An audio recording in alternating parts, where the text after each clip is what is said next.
ओम शांति। बहुत सारे हम ऐसे कर्म करते हैं जहां पर हमें खुशी भी होती है और कई बार हमें दुख भी मिलता है। लेकिन कौन सा एक ऐसा कर्म करें जो आपकी लाइफ को भी बदलेगा, आपकी सोच को भी बदलेगा और आपकी कर्म धारा को भी श्रेष्ठ बनाएगा। ये ऐसा कर्म है जहां पर आपको बहुत सारी चीजें गुप्त रूप में भी मिलेंगी। भले आप दुआएं कहें, भगवान की ब्लेसिंग कहें या स्वयं के लिए एक पुण्य कर्म कहें, क्योंकि ये एक कर्म ऐसा है जो पावरफुल भी है लेकिन दिखाई किसी को नहीं देता। और वो कर्म है हमेशा सभी के लिए शुभ भावना, शुभ कामना रखना। क्योंकि मन से किया हुआ कोई भी कर्म गलत नहीं होता। हम मान लो सपोज कोई भी आत्मा हमारे बारे में क्या सोच रही है, क्या बोल रही है, क्या कर रही है, हमें उससे कोई मतलब नहीं होना चाहिए। हमारे माइंड में सिर्फ एक ही चीज होनी चाहिए, सामने वाला गलत कर रहा है वो उसकी थिंकिंग है, मुझे कैसा करना है। मान लो अगर सामने वाला मुझे पत्थर मार रहा है तो क्या मेरा फर्ज भी यही है कि मैं भी पत्थर मारूं? तो अगर ये सोच है कि सामने वाले ने मुझे पत्थर मारा, मुझे भी रिटर्न पत्थर का पत्थर से ही देना है, तो आप ये सोचो उसमें और आप में क्या अंतर था। उसने भी पत्थर मारा, लौटा करके आपने भी पत्थर मारा, कोई अंतर नहीं रहा। अब मुझे इसमें अंतर क्रिएट करना है, तो आप उस अंतर को देखें उस फलदायक पेड़ के साथ। हम पेड़ के ऊपर जब फल लगे होते हैं तो हम क्या करते हैं, पहले उस फल को निहारते हैं कि कौन सा फल पका हुआ है। कभी भी आप गांव में जाते हैं या कहीं पे भी आपको पेड़ नजर आता है जिसके ऊपर फल होते हैं, जैसे आम का सीजन होता है, तो हम पहले ये देखते हैं कि कौन सी डाली के ऊपर आम पका हुआ है। हम उसके ऊपर पूरा अपना ध्यान फोकस करते हैं। उसके बाद पत्थर उठाते हैं और उठा करके या डंडे की सहायता से पत्थर से हम क्या करते हैं, उस फल को उतारने की कोशिश करते हैं। हम कभी ये नहीं है कि एक फल है बहुत ऊंचाई पे है तो हम चढ़ करके उस फल को तोड़ के लाएं। हम क्या करते हैं, एक सोल्यूशन ढूंढते हैं, पत्थर उठाया, उसको मारा। कितनी बार हम पत्थर मारते हैं, अगर वो फल नीचे आ भी जाता है हम खाते हैं फ्री, फल वो आ गया। लेकिन हमें वो फल मिला कैसे, हमने उसे पत्थर मारा। लेकिन अब ये सोचो कि उस फल की भी अगर ये होता कि ये मुझे पत्थर मार रहा है तो मुझे भी पत्थर मारना है, उसके पत्थर का रिटर्न मुझे भी पत्थर देना है।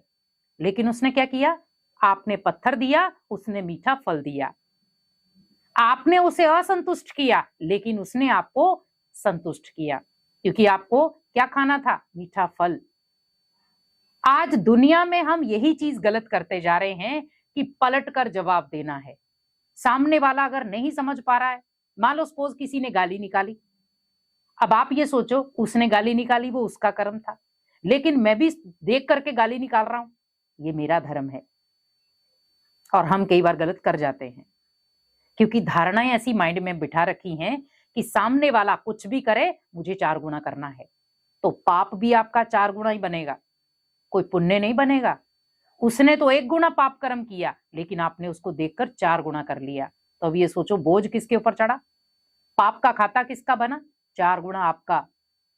लेकिन अगर उसने मुझे गाली निकाली लेकिन मेरे अंदर थी शुभ भावना, शुभकामना हर एक आत्मा के लिए, तो आप ये सोचो वहां पर शुभ भावना, शुभकामना से आप उस स्थान से हट जाओ।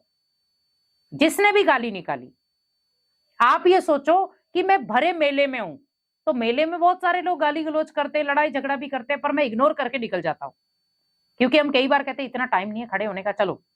और कई बार लोग बड़े प्यार से उस लड़ाई को खड़े होकर के एंजॉय करते हैं। और आज आप देखें बहुत सारी जगहों पे ऐसे है कि लड़ाई हो रही है, हम छुड़ाते नहीं है और वीडियो बनाते हैं।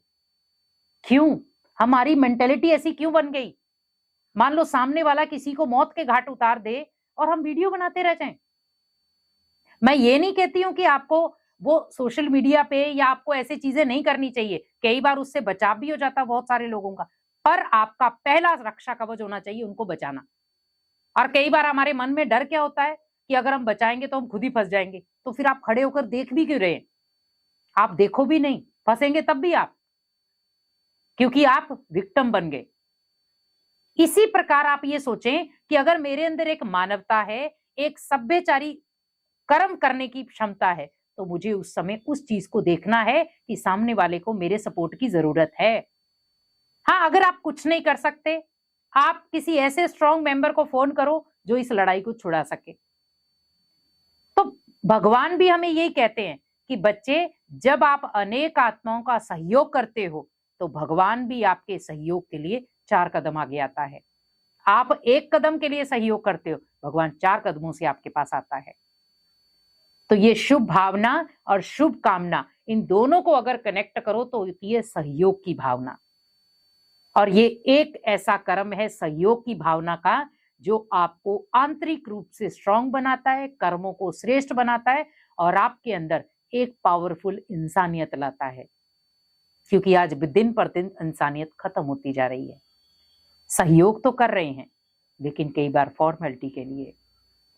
हमेशा याद रखें, गाली का जवाब गाली नहीं है, पत्थर का जवाब पत्थर नहीं है, खून का जवाब खून नहीं है, लेकिन हर चीज का जवाब सहयोग है, प्यार है। और उस प्यार से ही, उस सहयोग से ही हम बहुत सारी आत्माओं को बदल सकते हैं। हमें खुद में भी बदलाव लाना है, खुद की सोच में भी बदलाव लाना है, तो ही हमारे कर्मों में भी बदलाव होगा। तो ये एक कर्म आपके जीवन की हर दशा को बदलेगा। इसीलिए श्रेष्ठ कर्म करो, सहयोग की भावना रखो, सभी के साथ प्यार से चलो। कोई कुछ भी कर रहा है वो उसका पाप कर्म, लेकिन मुझे कुछ गलत नहीं करना जिसका मुझे पाप कर्मों का हिसाब किताब देना पड़े। तो मुझे भी क्या करना है?